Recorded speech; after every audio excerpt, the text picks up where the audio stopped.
আজকে রাতে পড়ছেন মারা গেলে জান্নাতি। চিল্লায় পড়েন আল্লাহু আকবার।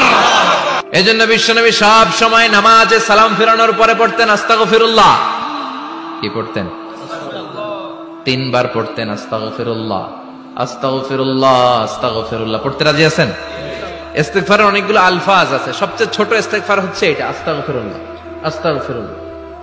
আরো আছে আস্তাগফিরুল্লাহ আল্লাযী লা ইলাহা ইল্লা হুয়াল হাইয়ুল কাইয়্যুম ওয়া আতুবু ইলাইহি।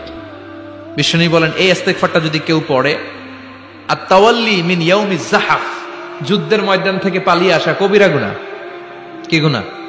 কাফেরদের সাথে যুদ্ধ, আমি তাগড়া যুবক, তলোয়ার নিয়ে নেমেছি, আমার দেহের 1 ফোঁটা রক্ত থাকা পর্যন্ত আমি যুদ্ধ চালিয়ে যাব, আমি ফিরে আসতে পারবো না। আইনটা কার? ফিরে আসলে কবিরা গুনাহ। বিশ্বনবী বলেন যুদ্ধের ময়দান থেকে ফিরে এসেছে এরকম কবিরা গুনাহ অবলম্বনকারীও যদি আস্তাগফিরুল্লাহ আল্লাযী লা ইলাহা ইল্লা হুয়াল হাইয়ুল কাইয়্যুম ওয়া আতুবু ইলাইহি পড়ে, ওই কবিরা গুনাহকারীকেও ক্ষমা করে দিবে কে? পড়তে রাজি আছেন তো? জি।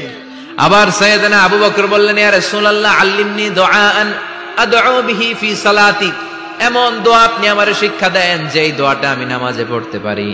বিশ্বনবী বললেন পড়ো আল্লাহুম্মা ইন্নী যালামতু নাফসি যুলমান কাসীরান ওয়া লা ইয়াগফিরুয যুনুবা ইল্লা আনতা ফাগফিরলি মাগফিরাতাম মিন ইনদিক ইন্নাকা আনতাল গফুর।